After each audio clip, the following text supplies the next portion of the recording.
If you're up for a good story about a remarkable road trip, especially for those of you with a just a the love for the game in your blood, then I think what you're about to hear from Jeremy Wilson will fit in nicely, as many of us in the Midwest especially have our pajamas on and we're curled up by the fireplace because it's the dead of winter and we can't fathom being able to continue playing golf without making a major road trip.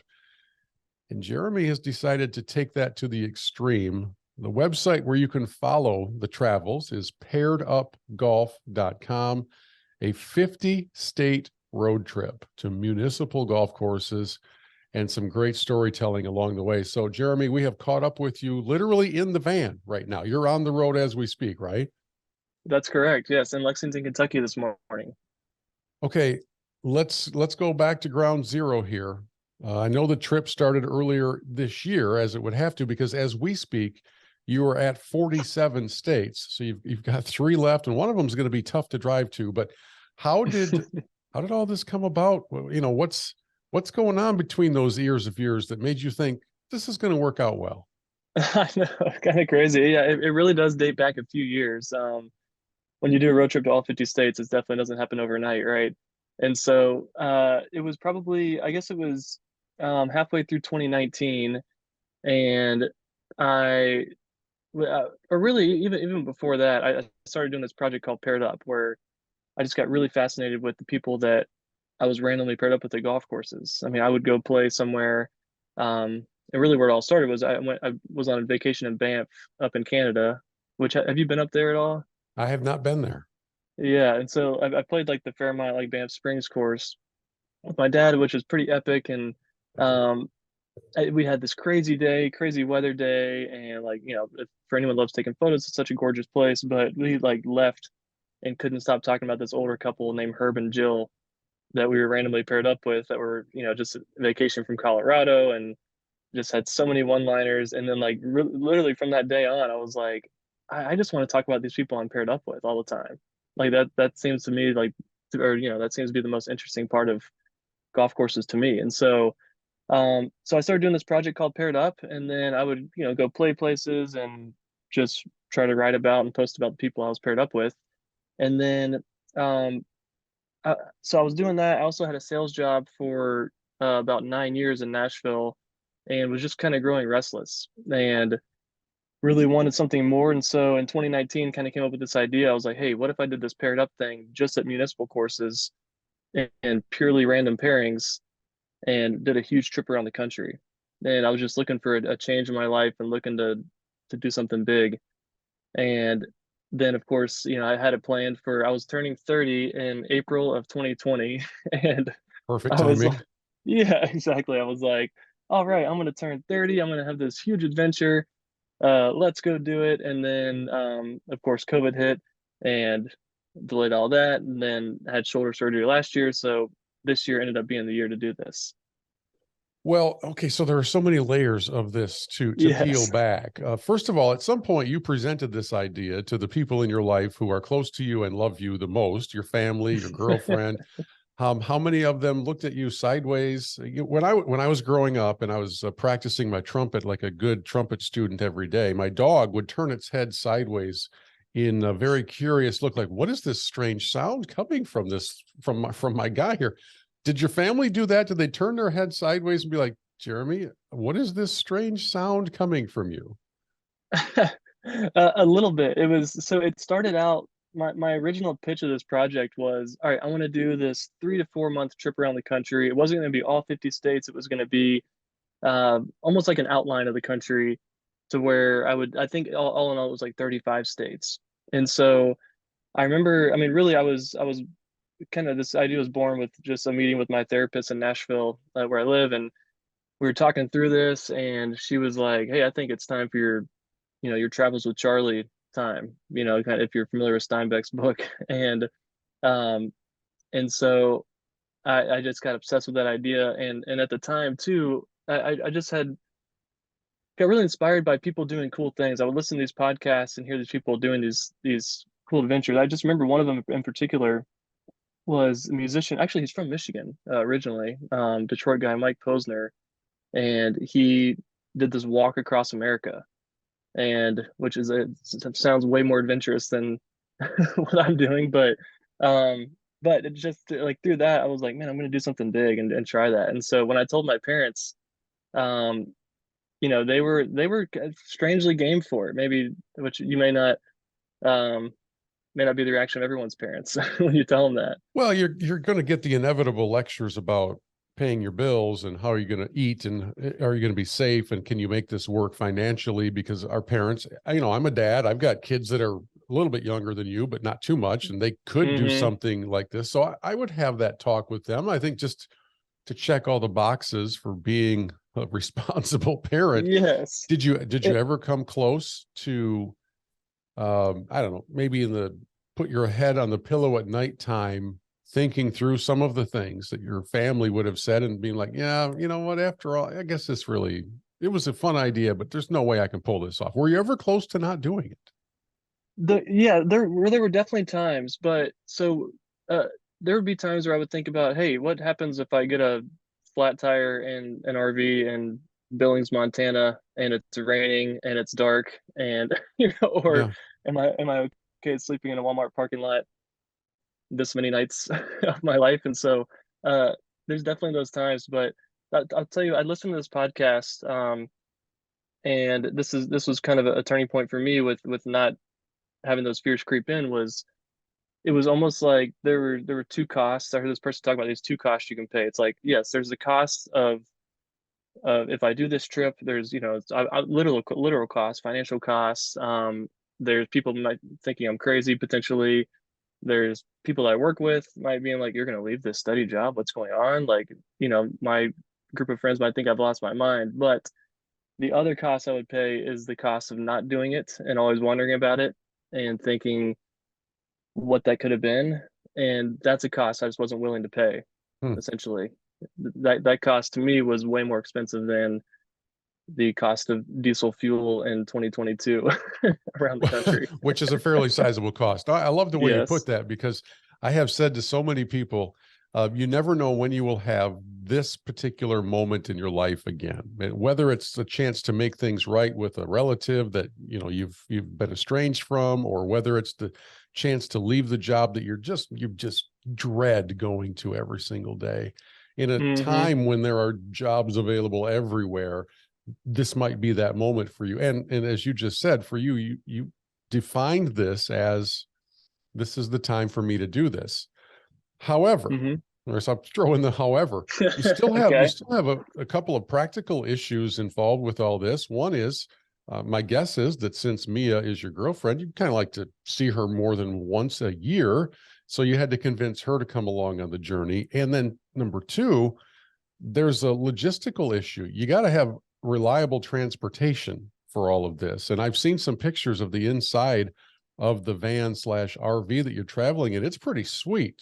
Um, Oh, thanks. but let's talk through those two things. First, the Mia part, and second, the van part. Yes. So my mom always tells me, she's like, do you understand how lucky you are that you met someone that also loves to travel and is okay just being gone and doing crazy things all the time? I was like, I should think about that more often, probably. But yeah, the pitch to her was really, hey, I've got to do this project or else I think I might go crazy if I don't do it. Because in my mind, it had been put off for like 2 years. And it was something that just wouldn't go away mentally. Like, you know, once I planned it in 2019 and it didn't happen in 2020, I felt like my whole life was like, oh, pre this trip and post this trip. And if I don't do that, so I think she could feel that. And she knew I like really wanted to do this trip. And even when I met her, we met in 2020. I told her like, well, yeah, actually my plan this year was going to be this, and told her about this trip. And so, but the pitch to her was really like, hey, let's go see the whole country. Let's go. She can work remotely, which is great. I feel like we're the most millennial thing possible, which is working from a van, traveling the country. Living in a van down Uh, by the river. Yes. exactly, yeah, which is now weirdly the dream, for people. But and so, and she was pretty game for it. We just obviously had to talk through logistics. Like she's way more of a type A planner than I am, which may not come across as much of a shock for someone doing this kind of trip. But she she definitely is the one that's like, okay, here's how we're going to store our clothes. Here's how we're going to do this. Here's how we're going to do that. And so this would not have been possible without her ability to plan and do all those things for sure. Did you Um, retrofit a van? yeah, so I mean, literally for the past like 3 years, I was looking online on like conversiontrader.com and places like that, and was just obsessed with like trying to find, all right, what's the right van for this? Because originally I was going to rent an RV, like one of those Class C RVs that you see that are like from Cruise America and companies like that, that you might see around a It's bunch. funny you say these things as if we've all been investigating RVs and Yeah, conversion yeah, vans. Oh that's yeah, of right. course I know Conversion Vans America. Who doesn't know these Yeah, things? exactly. You don't obsessively scroll through that every Yeah, it's time just there's a downtime at strangely enough, no. yeah, in the doctor's office waiting room. So yeah, so I actually went to this place in Nashville originally when I told this guy it was an RV rental place. And I was like, hey, so what's the deal if I want to rent one of these for like 4 months? And I mean, he was like, he's like, it's a really bad deal if it's beyond 2 weeks. Oh, okay. I was like, okay. And so we like priced it out and it was like, okay, I might as well just buy one. And so, eventually in 2021, I found a couple in Chattanooga, Tennessee, which is only like 2 hours from Nashville, who retrofits vans full time. Like they used to live in a van, they were van lifers. And when COVID hit, they moved home and just started doing that, which I felt so lucky because so much of that stuff is out west that I was totally preparing to have to fly out to, Arizona or California just to look at a van, which obviously is not ideal. And so I found this couple. They were halfway through the build of this van, and so I drove down there. Which I play out at Sweden's Cove a lot. I don't know if you're familiar with that. Um, so I just use it as an excuse to go play Sweden's and go see this van. Um, and so I went to checked it out. I was like, okay, great, I'll do it. I'm in, and it had enough of the things on the checklist. I mean, it's like buying a house, right? Like you have all these things. You're like, all right, these are things I want. These are things that I'm okay to sacrifice on. And so, but as they were building it, it was kind of cracking me up because they would be like, hey, do you want us to do this? Do you want us to do that? And I'm like, I've never lived in a van. I have no idea. Nothing to compare it to. I was like, Um, you tell me. You yeah, tell me how so high the bed should be. yeah, I've seen some of the pictures. It kind of looks like a tiny house on wheels. It's very Hmm. efficiently constructed and laid out and configured and all that. I didn't notice if there was a restroom in there, but there's got to be some form of something in there, right? I mean, you're in there for months. So yes, this was actually this when I first got the van and I was showing it to Mia for the first time. I was like, all right, look at this. There's, it's queen bed, there's filter water, there's sink water. I'm like showing her all the things. And I was like, oh, and by the way, and so our refrigerator pulls out of this drawer and it's basically like a glorified cooler, which we would change in the future if we were to do some more stuff to it. But then in the drawer directly below the fridge, you pull out this drawer and there's this little like portable toilet in there. In a And I was drawer. like, yes, pulls out a drawer. And so I was so excited to show her that. I don't know why in my head I I don't thought know that was why gonna that go was over. exciting to you. Yes, and so I was like, check this out, Mia, and I like, pulled the drawer open, and her first words were, "Yeah, I'm not using that." Right. so I mean, of course. So what was and the so compromise? we've literally just got. I mean, we've just used public facilities this entire time. Like we've never used that little toilet. It's just a total waste of space down there. Yeah, I can't imagine that working out very well. And you say this entire time because the journey officially started when? Yeah, so we left on March 20th of this year in 2022, and so we've been on the road about 8 months now. Okay. And Every baseball season, I always have my own personal predictions for when will be the first time my Detroit Tigers are shut out. And I put a date on the calendar, and okay, I'm usually way optimistic. They're usually shut out like the next day. For you guys, March 21st, you said you started? yeah, March 20th. March Yep. 20th. How far down would I have had to predict before I got to the Jeremy and Mia first looked at each other and said, what if we thought, what are we doing? I would say so. So the first 2 weeks, we built out the first 2 weeks on a pretty strict time frame because I was trying to make it in about 2 weeks to Austin, Texas, to caddy for a buddy of mine in like the PGA Professionals Championship. And so that's where it was this past year. And so those first 2 weeks we were going pretty fast. And I mean, we left Nashville, we went to Atlanta first, played a couple places there. Then we did a little Florida swing. But once we got into Florida, one of our two dogs, which we're traveling with, it's like a mother and a son, these two little 15-pound dogs, and one of them got this crazy cough, and which had never happened before. And we're like, oh my gosh, did we just stress him out so much? Putting him in this van, trying to figure that out. And then so we had to go to this vet, and that was just it's so hard to get on one of those on the road. And they prescribed this one medication that had us like trying to go to a million different stores. And like I think it was like in Florida, I was like, oh man, this is gonna be pretty hard. And then we got to really once we got through those first 2 weeks and I caddied in that tournament, then we had no time frame. Then we could exhale and really enjoy the trip. Hmm. Because if had we have gone at that pace of the first 2 weeks the whole time, we would have hardly made it to California and just gotten too burned out, I think. So you're telling me at no time has Mia ever looked at you from the passenger seat and said, Jeremy, it's time to go home. I can't do this anymore. Well, crazy enough, it was almost the opposite. So by the time we got to, so just to give you an idea of the route too, so we went, south to Florida, and then we're working our way west to San Diego. So that puts you across like lower Mississippi, Alabama, Louisiana, Texas, Arizona, New Mexico, California. So by the time we got to about Arizona, which was really like a month and a half into the trip, I had in the back of my head like, oh, I think we need to do all 50 states. Like that's kind of when we changed the route, opposed to doing like that loop Oh, around the so country. from the very beginning, that wasn't the plan. No, so yeah, so Okay. we were just going to do kind of that 35 state loop. Yeah. And as we got going, I was just like, oh man, we just screw it, let's just do them all. And so so when we were in it, so what that took was in Arizona, we started out in Tucson, which is pretty far south, and then we went to Phoenix, Sedona, Flagstaff, then we went to the Grand Canyon. And when you're at the Grand Canyon, which have you been there? No, actually, I have not ever been to the Grand Canyon, believe it or not. Oh man. I So know, I gotta go. I strangely found it as underrated. Like I thought it was gonna be What? such an overrated thing. I know. I like, you just hear like, oh, the Grand Canyon, but it was breathtaking. And so, but there's two ways you can leave the Grand Canyon. One of them is if you go around the South Rim, if you're headed to Vegas, which we were headed to next.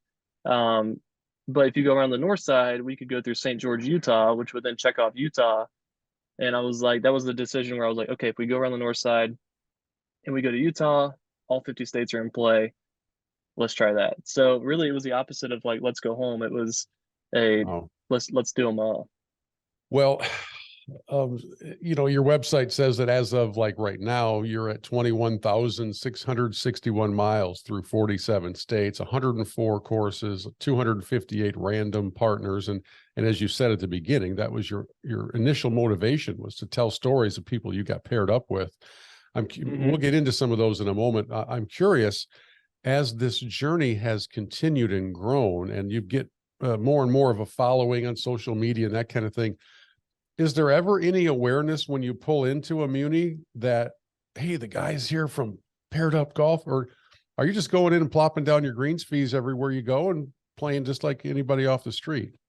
Yeah, pretty anonymous, really. Yeah. I mean, you can't totally sneak around in a 20-foot van necessarily when you pull into a Muni, and you can imagine not all Muni parking lots are the easiest to park this van in necessarily. And Yeah. so like usually people will be like, if they see you get out of the van, they'll be like, hey, what are you doing? Or like, oh, are you the guy in the van that was good now, earlier? And so, but yeah, otherwise I just try to go completely anonymous. Because I want to get a feel for what it's like, right? Like I want to see, I don't want to walk in and say, hello, I'm doing this project, and I want to, like I just want to see, hey, what's it like being anyone off the street Yeah. coming into, if I'm in Kalamazoo, which I played at like Millen Park, which we can get into later on, but Nice. if I pull in there, like what's it like for someone that goes and plays there, like, and so I'll walk in, I'll pay, I'll usually play, I'll go play, and then I'll come into the shop later and say, hey guys, this is what I'm doing, and talk to them, and just to get some more history on the place, or sometimes it's before I tee off, like I'll be like, hey, by the way, because it's not every golfer walks up to a Muni with a large camera over their shoulder, and Right. so Right. and It's so I funny you like, say that, though. This last season, we did a special, a TV special, and it featured a number of municipal golf courses in the journey. And oh we nice. we took nominations from our viewers on some of the toughest holes in this state to play. And then I went and played them. And a couple of them happened to be on municipal golf courses. And one of the things that I came away with, because normally if you're doing a destination TV show, you're not going to municipals as much. You're going to resorts. You're going to places that are in the top 100. And the Sure. places that are oftentimes on people's bucket lists, or at least their plans in the future. And very rarely is a municipal course on that list. But we had such a great time. And I told my crew at dinner one night, I said, we had just come from one in Traverse City, in the Traverse City area, and they could not have been more excited, more proud of the work that they'd put in Hmm. there. And this place was beautiful. It was in fantastic condition. I think their rack peak rate was like $24 with a cart. And yet this was as good a course as any place you'd ever been. And they were so proud and so excited to host and to get a little attention and to have somebody think that they were, I don't want to use the word worthy, because they always have been, but just that Hmm. they would merit having a crew come and have attention paid to them. And that the Midwest audience that we have was able to now get a look and just a glimpse of what they offer. You come in with this journey where you have a lot of choices of places you can go in every state. It's not like there was only one Muni. You had to drive to the one that's hidden way back in the woods. You could go to a bunch Correct. of them. And I would have to think that as this journey continues and the story unfolds and you start to really put more and more of it together, I think they're going to be greatly honored, these different courses that you visited. Yeah, that's a great point too, because so, as you were describing, walking in there and I mean, you really catch them by surprise, right? Like when you walk in and you have, um, a camera, and I mean, I definitely catch them by surprise because they don't know who I am or what's going on, and they're just thinking, again, uh, we'll use Millen Park as an example in Kalamazoo, like if you walk around with a camera, everybody there's like, what's this guy doing? Yeah. What's up? But then, Yeah. but the way I always describe it is, or the way I think about it at least, is it's almost like you're walking into a golf museum sometimes that hasn't given a tour in a while, right? And they're so pumped and they're so excited to to tell you all about their club or the history, or oh, come look at this photo. Hogan once played a exhibition here, or oh, come look at this, come look at that. And really, of course, I know you were the Michigan golf guy, but I think about that a lot with Rackham in Detroit. Like Yeah. Yeah. you walk into that clubhouse, and I mean that's one of the more unique buildings I've seen um, anywhere on this trip, and it's that they were so pumped to just talk about the history and show me around that building and taking me into weird rooms that hadn't been used in a million years, and so yeah, so they're definitely super prideful of that, and I can get into the reason too why I'm picking municipals, or why that appealed to me is because like those are the places where the people that live and work in those cities play, Yes. right? Like when you go to, and this is nothing against resorts, of course. I mean, I've been to plenty of in my life, but like when you go to resorts or top 100s, I'll say like you tend to get the same kind of people a lot of times. Not always. Like everyone has a story, of course, but like you know, if I went and played, let's just say I went to Arcadia Bluffs in Michigan, like I'm probably going to meet people like myself that are traveling from out of state playing there, or there's a decent chance I will, right? And Yeah. so I wanted to get like, hey, what's the local flavor of this place? And at the municipal, you get the people playing the 9 holes after work. You get the people that have played there for 50, sometimes 70 years, And Yeah. so, um, and probably my biggest inspiration for really doing this in the first place was the Humans of New York project, if you're familiar with that, Yeah. where I love those posts, and I just love those stories of here's a photo of somebody and here's a quote about their life. And um, the difference is with golf, of course, is you're with these people for 4+ hours, a lot of times. And if you want to, you can really get into some stuff, right? Like you can get into some deep conversations. Yeah, I remember being this summer at the Charlevoix Golf Club, which is not the same as the Charlevoix Country Club, but they're both in Charlevoix. The golf Okay. club is the municipal, and it's right downtown. It's a 9-hole walking course only, and it was spectacular. And I think their peak rate might have been $19 or something. But the gentleman in charge of it, who could not have been more kind, grew up riding his bike to play there, No and way. played there all through high school and coached the high school team, and then now he's the general manager of it. And as you have learned probably through some of your discussions, the other layer of I guess uniqueness to the municipal golf course story is the constant struggles and challenges they have from a budget standpoint, because every municipality has issues with its budget. And certainly golf courses are the first thing on the chopping block. And so in many of these cases, uh, the folks who work at and run these properties are miracle workers. They are Mm-hmm. pulling off things from a conditioning standpoint, from a care and maintenance standpoint, from a service standpoint. They're doing things that make no sense fiscally, because they haven't been given the resources to make it all work. They're just making it work. And whether they're Oh doing it yeah. themselves or however, or maybe it's a 70-year veteran who's played there since he or she was in junior high, and now they're out there fixing the flower beds, or they're Mm-hmm. teaching them how to get on a mower, this kind of thing. And we saw this played out time and time again. And I have to think that with over 100 munis on your resume now, you've heard some stories about what truly is a passion, a love for the game. Oh, you hit the nail on the head for sure. And that's, anyone that's been to enough munis can get that sense. And as you were saying that, I was reminded of a couple places. So, one of the quirkiest places I visited on this entire trip, and maybe one of the quirkiest towns in the entire country, is this place called Truth or Consequences, New Mexico. Uh, Never heard Actual of name that. of the town. So it used to be a town called Hot Springs, that just because there's tons of hot springs around town. And then the famous like game show back in the day, Truth or Consequences, said, "Hey, whichever town in the country wants to rename themselves after our show, we'll come do our 10th anniversary show there." And Really? so this town did it. They did it kind of as a ruse, and then the show came, and the host Ralph Edwards came and did a show there, and then Bob Barker hosted that show for a long time afterwards. But the town loved him so much they kept the name. They were like, "All right, we're gonna be Truth or Consequences." And so I played this 9-hole municipal there, and it happened to be, this is one of those things where like you just feel stars align, right? Like it was happened to be the week of their annual fiesta, where the show used to come to town. Bob Barker would come to town with tons of celebrities, and they do, there's a parade we went to, and all this, it's this crazy stuff, in this tiny,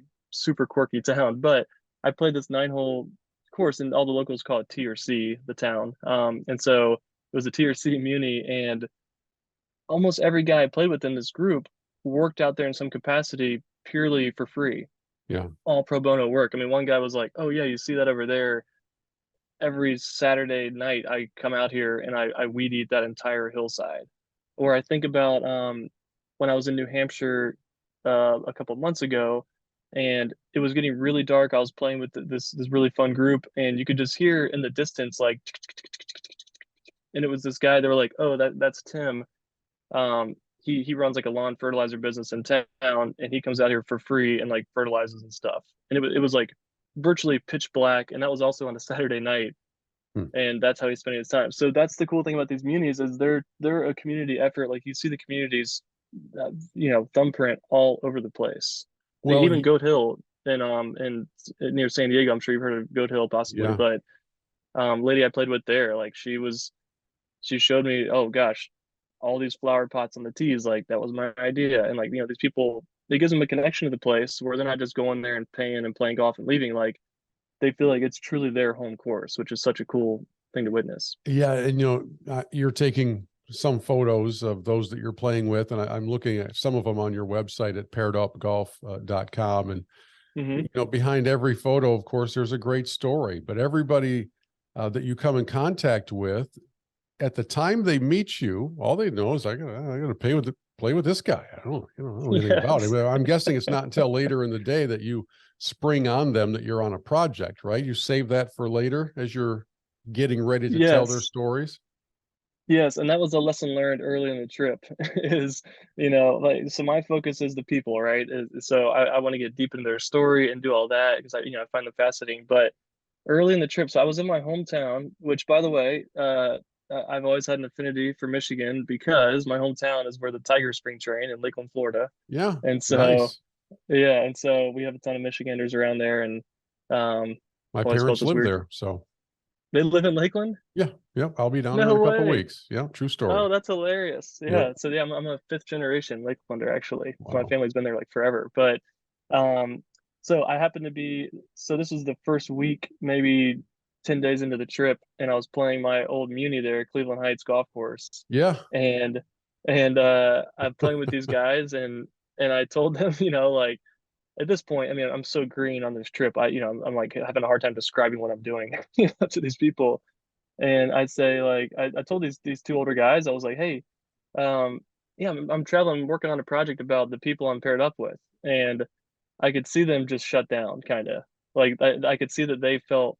I mean, they were perfectly nice and cordial the whole time, but I could see that they felt studied, which I did not want anyone to feel. Like I Mm, just want someone to be themselves and play and talk and so from that moment on, I was like, oh, I can't really tell people it's about the people right up front because then they're not going to be themselves, right? So what I basically always say is I say, hey, I'm traveling. I'm working on a book about municipal courses, and that way that gets the person talking about the course, which is great. Which I always want to hear that stuff. And then, um, but then they'll just they'll be themselves and talk and act like they would. And then towards the end, I always want to get their photo, which is always a little tricky talking someone into that right, right. that you just met. But throughout a round, you earn their trust, and I'll say, hey guys, I just want to document everyone I'm playing with on this journey. Do you mind if I take your photo? And literally every single person but one has said that's totally fine Mm, on this trip. And the one that didn't, it was actually like kind of shocking because we had such a good time. But and so then I'll tell them, yeah, I'll shoot them my info. Hey, here's my social media. Here's my name and number. All the stuff. And I always want to give them full editorial control if they're uncomfortable with something. Like that I'm going to write about. Like I can take that out. Like I don't want them to feel like they're on display in any weird way. So yeah, so it's definitely when you're out there and you get into these pairings in different ways. Sometimes I show up to a course and they're like, "Oh, see those three guys? Yeah, they're teeing off right now. Go!" yeah, Like, all right. right, Go sweet. catch him. You're the fourth. Yeah. Yes, and so that actually reminds me of at Torrey Pines. I didn't have a tea time. It was hard to book. Like people book Torrey Pines Forever. months and Yeah. months in advance, and you can pay certain amounts to like book, at certain times. And so, but as a single, you can kind of get on anywhere in the country, pretty much, which has been helpful. So I went there as a single. Luckily, the guy that was the starter was working at the other Muni, Balboa Park in San Uh, Diego. So I'd met him like the day prior over when I played over there, and so I put my name on the list, and they were like, "Hey, just listen on the loudspeaker. We'll call you." And I was in like flip flops, and I wasn't ready to play yet. And so I was walking back to the van, like in the massive parking lot, and I hear like, "Jeremy Wilson, please report to the starter." And so I you like know, that's they a funny part, by sprinted. the way, for everybody wondering about Torrey Pines, because we see it on TV during the farmers, or we see it as a major venue. You don't Hmm. understand when Jeremy's talking about Torrey Pines as a Muni. He's not kidding. There is a loudspeaker. It is total Oh small yeah, town kind of a mindset, even though they're charging you $1.5 million to play at the South Course. But yeah, they're correct. just they're just you don't Yes. expect that at a place that you've seen make golf history, but that's what that is. Yes, totally. And when you go play it and there's no grandstands, it's like those Right. holes are almost unrecognizable. Like Yes, they I are. had such a hard time at 18. I was like, is this actually 18? And so I just had seen it a million times. But yeah, they told me they're like, when you hear your name on the loudspeaker, you need to be back at the shop and within a couple minutes in order to get on for that time. And so I like Yeah. was sprinting out to the van, was changing, trying to grab some food. And I was telling me, I was like, I gotta go. I'm so sorry. And I was like trying to put on clothes and like just literally sprinted across the parking lot with my clubs, which when you do that, of course, with clubs, it's like clack, clack, clack, clack, so loud. And Well, like, and you mentioned a yeah. minute ago Cleveland Heights, and what a lot of people don't know, if you're ever in the Lakeland, Florida area, Cleveland is the primary Muni that you would go and play. It's not necessarily the best conditioned course that you might play in the area, but it definitely Certainly is. It's a not. Yeah. 27 hole facility. And for a lot of years, I don't know if it's happened in the last couple, but there was frequently a fairly big money game that would take place out there that was oftentimes won by the same guy. And that same guy was Bobby Higginson, who was a retired Detroit Tiger. And back in his day, probably in the mid to late 90s, Higginson signed this contract that was unheard of. I mean, it was like 6 years, Hmm. $40 million. Not, you know, these days that's like minimum wage, but that's Right. and ever since then, and he kind of flamed out, frankly, his baseball career sort of flamed out Hmm. shortly thereafter, but he had all the money. He would just set up shop at Cleveland Heights and hold money games with people who had no idea who he was and go take their money, even though he really didn't mean it or didn't need it. And I've been there a few times when I'm down to visit with my family, and like you've probably discovered this, Jeremy, on this journey. Um, Visiting these munis, you never have any idea who you're going to walk in and meet or see. Maybe you're paired with them, maybe you're not, but it seems like all of them, much like the old TV show Cheers, they all have their own collection of characters that are Hmm. always, oh, you got to go, you got to meet old Jim, or you got to meet old. There's always this. There's always somebody who fits that category. It seems like, because, as you said, it's where the locals have set up shop for all those years. Give me your favorite, just bizarre character that you've run into so far. Oh man. A few come to mind for sure. Yeah, and you're exactly right. Like you'll go to a place um and and actually I'll rewind just for a second, because I remember having this argument with a former publisher of mine, this publication I worked at, where I was telling him about this thing I wanted to do, this trip, and he was saying, "Well, you'll need people to help you get the right person when you get out there. Like you'll need someone to help. Like you'll need locals to say, oh, you need to go play with Bill and Michigan, blah blah blah." And so, and I told like I have like a philosophical disagreement with that, because I think the magic to me is the pure random, or like pure randomness of it. Yeah, That's where the magic is. That's where the heat is for me. And then when those two collide, it's I mean it's like I mean it's kismet. It's like the perfect situation. And so that happened to me in San Antonio at Brackenridge Golf Course, which um, gosh, I'm just blanking. Is it a old Tillinghast or something like that? Uh, but anyway, it's a famous golf course. That's where the Texas like Golf Hall of Fame is, or Walk of Fame, and the whole place is just it feels like a golf museum. But uh, just showed up randomly, and they said, "Oh yeah, there's that guy over there. He's about to tee off. You can go play with him." And it was a guy named Frank who was in his 80s and had been playing at that course since he was about 10 years old. And he like his from the moment I met him, I was like, oh my gosh, this could not have worked out better. But his story was so funny to me, because he had stopped playing golf for like I think he said about like 20 years prior. And then when he got in his 80s, and this guy was kind of a golf nut. And so when he got in his 80s, he just got obsessed with the idea of shooting his own, like, or shooting his age. And so then he just went to, golf YouTube school and um, had watched every instructor you could ever name, and is now at Brackenridge most days of the week working on shooting his age. And so, wow.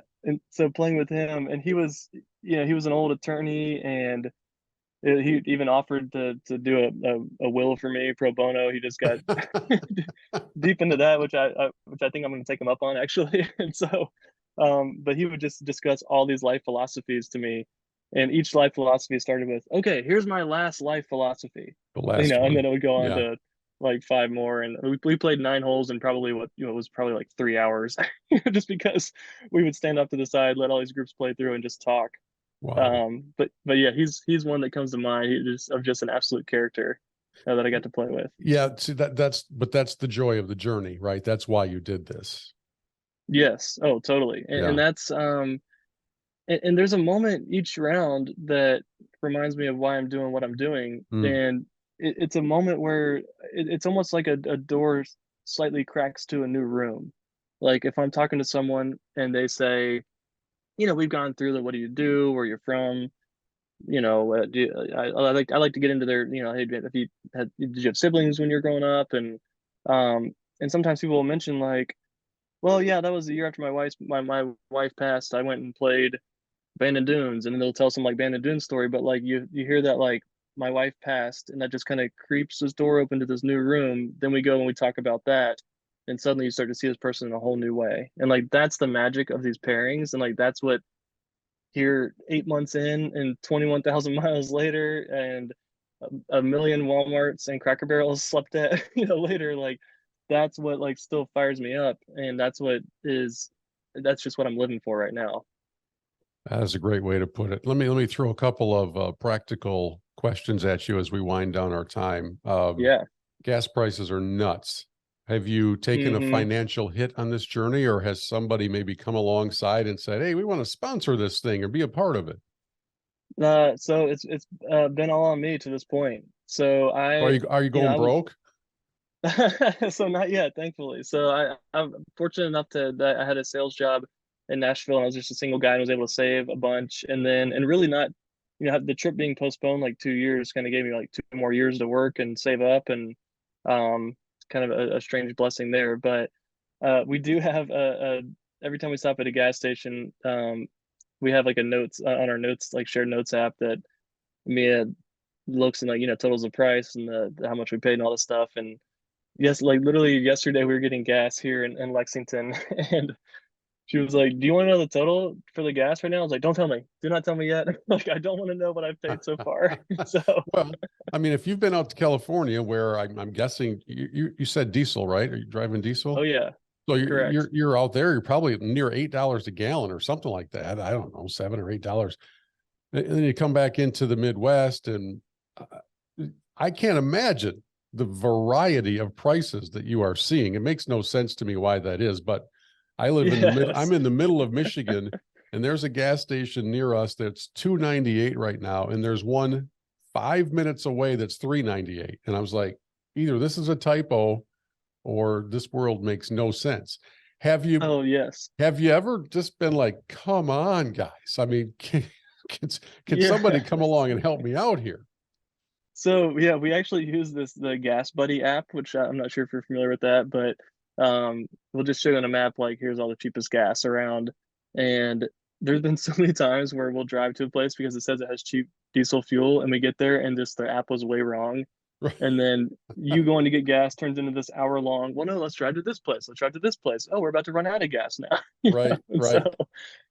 so I mean, and really, uh, as far as like the financials go too, this was something that uh, I was just gonna, if someone came along and wanted to help, that'd be awesome, at some point. But this is something that I was like, hey, I'm just gonna go do this thing. I understand that I may lose a lot of money doing this. People may not care, and gosh, I mean, for a lot of this trip, it felt like um, no one was in the front seat with me more than self doubt, like, Hmm. and just thinking like, is anyone gonna, uh, gosh, when you're in I was stuck in Bonners Ferry, Idaho, which is like way up north in the panhandle of Idaho, kind of near Canada. I've got COVID for the first time there. I was stuck in a Best Western up there. Like there's some deep dark nights of the soul where you're Yeah. like, should I keep doing this? Like, is this, is anyone going to care about this project? I was having these just incredible interactions with these people on the course, and I'm like, man, I just know this is going to be really important. This is going to help some people, and you're spending all this money, and people are like, when are you coming home? There's just a lot of these kind of dark nights where you just got to think like, I just got to keep pushing, keep going, and something good is going to come from this. And again, not that I'm not trying to paint myself out to be a martyr here, traveling the country playing golf, but there's definitely some really hard times Yeah. when I'm starting my own thing here, and no one really knows paired up at the time, and no one's asking me to do this project, which is also kind of a trick, there's a big difference in someone asking you like, hey, let's go to this state, play these 10 courses, and so on. It's like I'm just doing it and trusting it's going to work, and I'm still kind of in that phase. I mean, I've luckily been able to get a little traction here recently with some Twitter threads, um, and I'm going to start posting about the book that I'm working on with this project, which is really going to be the main product from this, which I don't have a publisher. So I'm going to start posting about hoping to find a publisher, and really just hoping and believing that I'm doing the right thing and I'm following the right beat, and headed the right direction really in my life too. Well, I'm on your website and I kept looking for the GoFundMe link or the some way to participate. Yeah, I really was like the some way to participate link just to so we could share it with our audience. And I noticed that you didn't have that. So I was like, hey man, this guy he's in it. He is dedicated to pulling this off. Now, you told me before we started our conversation that Mia was out for a run because she's a distance runner. And so that's where she is. Otherwise, I was going to pull her right into this conversation, whether she wanted to or not, and Yes. ask her a few questions as well. So practical question number, whatever, 2 or 3. How do you get your mail? uh, so you really don't. I have a good neighbor in Nashville that luckily can can handle all that for me. But um, You've yeah, been on it is. you've been on the road, Jeremy, throughout a midterm election cycle. I cannot imagine the number of political Yes, mailings waiting for you back at home when you eventually yes. get there. I'm picturing opening my front door and just, like a, when Harry Potter gets the letters from Hogwarts, just pouring through the door. But and also, yeah, there's a lot of tricky things about, when you're on the road. Like if you just want to order something off Amazon, Yeah. you got to find an Amazon locker in town, order to that, Oh. make sure you're still going to be in that city that day, and then you have like 5 days to pick it up before they get rid of it. And yes, there's a lot of stuff I'm definitely looking forward to not being on the road for, and that's one of them. How's your game? So I play to about a one handicap or so. And it's it's kind of it's tricky when you go to a lot of munis because of course there's like I would put all these there's munis that belong in different buckets, right? Like there's you got to put Torrey, Chambers Bay, Harding Park, and like Bethpage in a bucket, right? Then I play a lot of places that are nine holers that you could more or less drive every green, if you Right. wanted Right. to, Yeah. and then everything in between, right? And so, your handicap's kind of tricky when you're doing that. When when you're playing all these kind of different places. But I always try to go to a place and like play it as it's supposed to be played, right? Like if it's a 300-yard hole, like I'll just hit like a 7 iron off the tee or something like that, just to hit an actual shot in. But yeah, so I used to work in golf out of college. I went to University of Tennessee in Knoxville, and then got a job as an assistant pro at a club in Chicago for a couple of years Mm. called Kemper Lakes Golf Course, and just got better at golf during that time when I was like teaching Yeah. and doing that for a couple of seasons. So um, it's always an uncomfortable thing to say that oh, I'm okay at golf, but Well, it's funny you say that because as you're paired up with random partners at municipals, you're going to see all levels of skill. And this might sound kind of weird, but you don't really want to show up as the guy that got randomly connected to the threesome and then go out and hitting 300-yard bombs, well, yeah. because it's unlikely that somebody else in the group is going to do that. And so it's not like you're trying to beat them. You're trying to facilitate conversation. So I see what you're saying about playing the hole as it was intended to be played. And the last So question that I have for you, Jeremy, is, oh, one yeah, quick thing, yeah, Bill, go ahead. to that point, there's also this strange pressure when you're teeing off with this random group, because a lot of times I'll get into these, like whether it's like a women's league or a men's league that lets me join them. And this just happened in West Virginia like a month ago. And it's all these guys that were like coal miners back in the day, just this retired group that plays 3 times a week. And they were the only people out there. It was like my only option to play with somebody, which is always a trick. Sometimes I show up to a place and like if no one's there, I'm like, crap, that's kind of the point of what I'm Oh, doing. yeah, that's true. And so which happened yesterday in Lexington. I had to wait for like an hour until someone else showed up, thank God. But these coal miners, like, they're playing this game and they are like, hey, do you want to play in the skins game we're doing? And I'm like, oh, I don't need to be involved in the money. It's totally fine. I'm just here for the experience. And they're like, well, the same thing happened at a few places, but they're like, well, just throw $10 in and it's fine. And I'm like, I don't want to win a bunch of skins with pars, And so, and then when you hit your first tee shot, like you want to get it out there in the fairway, of course. But you also don't want to hit it too good, and you also don't want to top it, right? Right. And so there's like this weird pressure of like, let me just hit a medium tee shot because once I'm on the course, I'm fine, like. But when you're surrounded by these like 30 people in this league and they're all just staring at you hit, like you don't want to hit it so good that they're like, oh, look at the ringer we brought in. you Yeah, know? he look who got in the Skins game. And you're like, you made Yeah. me get in the Skins game. Now give me some Oh, that gas money. Okay, yes, that's so happened several times. All right, last sorry, go question I ahead. have for you is you have 3 states left on the journey, Hawaii being the last one, which will of course not be a drive. Well, not Yes. all the way at least. When it's Hmm. all done, which theoretically happens before Christmas, when it's all done, do you go back to the work world? Do you have a gig lined up, or are you a free agent? Uh, I would say free agent. I mean, I can go back. The good thing is I can go back to the sales job I've had. It would be, as you can imagine, having an experience like this, I see that as almost impossible, Hmm. right? Like that's going to be to return to just a corporate world seems like just something I can't do, even just from like a moral standpoint at this point. Like Your just eyes have been opened somewhat. yes, yeah, it's one of those once you see you can't unsee type things. And Hmm. so yeah, so I mean my plan as of now is to work on this book and hopefully get a good publisher and um put that out in the world, see how that goes. And really it feels weird to see my plan is no plan, but I'm just totally open to whatever happens, Yeah. essentially. Not Yeah. to sound like the guy in the van traveling the country that's like, oh, whatever happens, happens, man. Well, in some ways, But that's what it is. And I'm yes, guessing at some point, Mia might have some other ideas for how all that looks. But correct. Yes, how cool to have somebody along with you for the journey.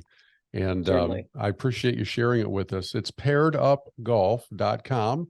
And as you have heard over the last few moments, at some point in the near future, there will be a book about all of this. And I'm sure Jeremy's not done, even close to being done telling the story. So kind of thank you for letting us in while the journey is still unfolding. Yes, and thanks, Bill, for having me on. I appreciate that, and I want to be your only guest that's calling in from a Cracker Barrel parking lot Hey, in man, Lexington, Kentucky. you go in there, you order the eggs in a basket, which is the little, Uh-huh. I mean, it's just the sourdough toast, the little egg right in the middle, and some of their good bacon on the side. And you're not going to do a lot better than a Cracker Barrel breakfast. And if you can stay there in the park, I'm all right with that. You get out there in those rocking chairs and Absolutely. you can be an old man for a half hour while you wait for your table. At this point, I could walk in blindfolded to their shop and tell you where everything is. I'm sure you can. They all are exactly the same. Oh, hey, and one thing on Michigan golf, I feel like it's almost a criminal pursuit to go to Michigan and only play twice, which was what I did. But I was It kind of on a is. race I Yeah. was on a race to get to the Northeast in time before it got too cold to then work down the East Coast. Yeah. So I played in Kalamazoo and then played Rackham in Detroit. Yeah. And but next time I'm there, it sounds like I need to get up north, right? That's where a Yes. lot of the goods Let are. us know when you're coming back and we'll point you in the right direction. The good news is here in this state, you can go in almost any direction. So north is popular, but it's not the only. And Hmm. we're blessed. And whether it's a municipal or not, there's a reason that so many people come here when the season is in full swing, which sadly enough we aren't right now. So I'm going to live vicariously through you on your journey, because at least you're Thanks. finding some green grass somewhere. And yeah, it's cool though. So come on back. We'd love to have you. Absolutely. Thanks so much.